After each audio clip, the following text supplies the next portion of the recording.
I never imagined that the story of how I met my husband would begin inside the office.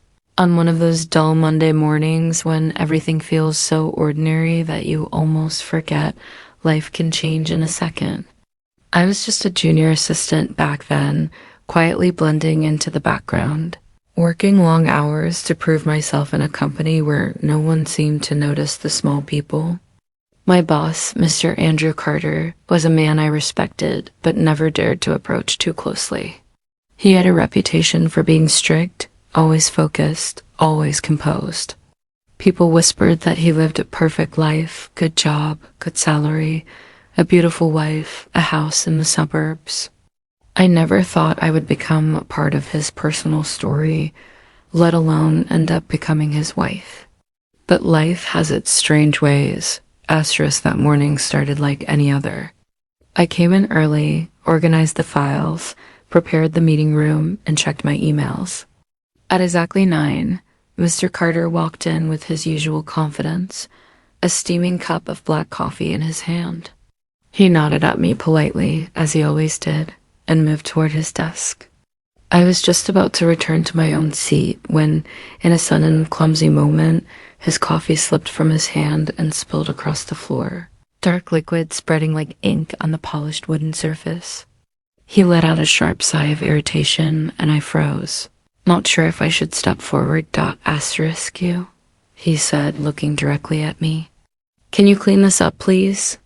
I nodded quickly, almost tripping over my own feet as I rushed to grab some tissues. Kneeling down, I began blotting the mess carefully, worried that he might scold me for being slow. My hair fell forward over my face, and I focused only on the coffee stain, determined to make it spotless again. That's when his phone, lying on the desk just above me, started ringing. He reached for it distractedly and answered with his usual calm voice. Hello. Darling, he said. I wasn't paying attention at first, but the silence on the other end of the line made pause. His voice softened, uncertain now. What do you mean? Divorce? My hands froze on the floor. I didn't dare move, but his words echoed loudly in the quiet office. His voice broke slightly as he asked again, Why are you leaving me? What have I done? There was no reply, just the faint sound of breathing before the line went dead. He stared at the phone in disbelief, his knuckles turning white as he gripped it tightly. For the first time, I saw him not as a boss, not as a powerful figure, but as a man fragile, shaken, and suddenly so very human. His eyes filled with tears, and one slipped down his cheek before he could hide it. Something inside me stirred. Without thinking, I placed the tissues aside and rose to my feet. Slowly, I walked toward him, my heart beating faster than ever. He didn't even notice me at first, lost in his shock. But when I gently touched his arm, he blinked and looked at me, eyes red, expression vulnerable. It's okay, I whispered, though I had no idea if it really was. I reached up and brushed away the tear that had escaped, and before I could stop myself, I sat beside him. The distance between us closed as I wrapped my arms lightly around his shoulders, offering comfort that words couldn't.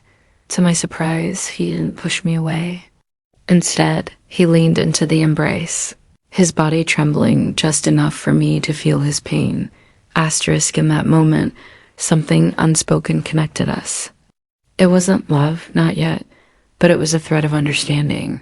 A silent promise that he wasn't alone in his sadness. The days that followed were different. He still came to work on time, still wore his crisp suits and carried his files with the same air of responsibility. But I could see the change. He wasn't smiling, he wasn't laughing at the little jokes in meetings. He carried a weight, and maybe because I had been there that morning, he let me see glimpses of it. He started calling me into his office more often, not for work, but just to talk. At first, it was awkward. He would mention the weather, ask if I'd had lunch, comment on the coffee. But soon the conversations grew deeper. I don't understand what went wrong, he confessed one evening when most of the office had already left. I thought I was giving her everything she wanted. Asterisk, I listened. Sometimes offering small words of comfort. Sometimes just sitting quietly while he poured out the feelings he had kept hidden for years.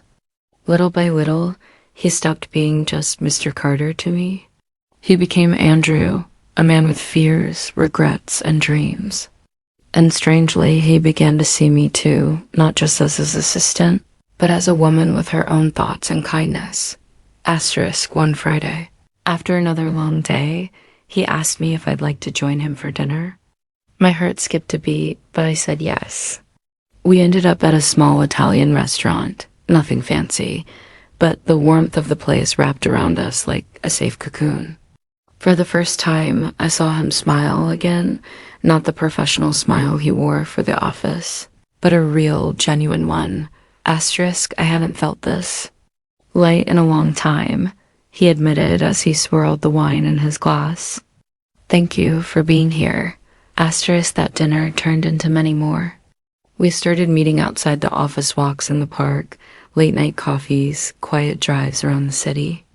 With each passing day, our bond grew stronger, transforming from comfort to companionship, and finally to something deeper.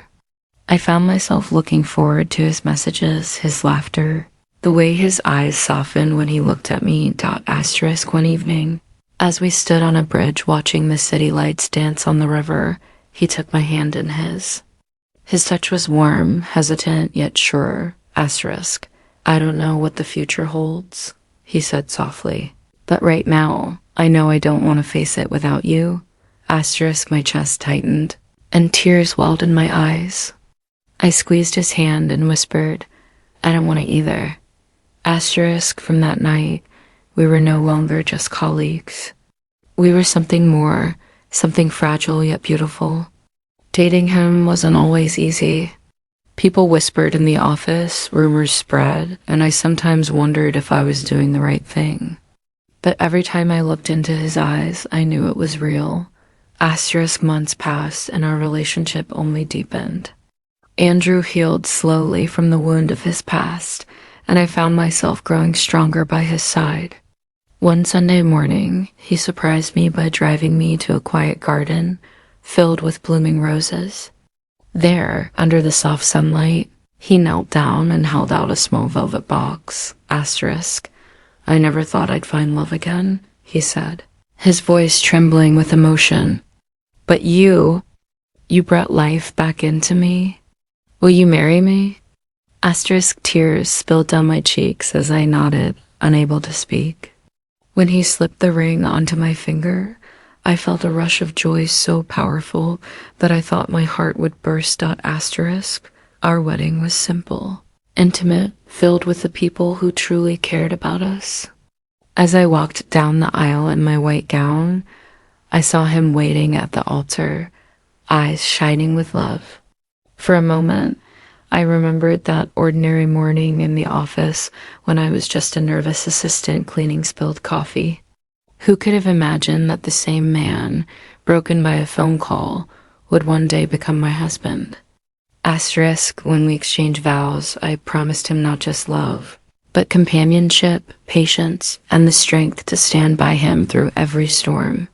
He promised me respect, honesty, and a love that would grow stronger each day. As we sealed our vows with a kiss, I felt the weight of destiny settle gently around us, not as a burden, but as a gift. Asterisk now. As I sit here telling this story, I smile at how unexpected life can be. I never believed in fate before, but now I do. Sometimes love doesn't arrive with fireworks or dramatic beginnings. Sometimes it arrives quietly, disguised as spilled coffee, broken tears, and the simple act of holding someone when they need it most. Asterisk, that is how I met my husband. How we began our journey from strangers to lovers, from colleagues to partners, from a broken phone call to a lifetime of togetherness. And every morning when I wake up beside him, I thank that ordinary day for changing my life forever.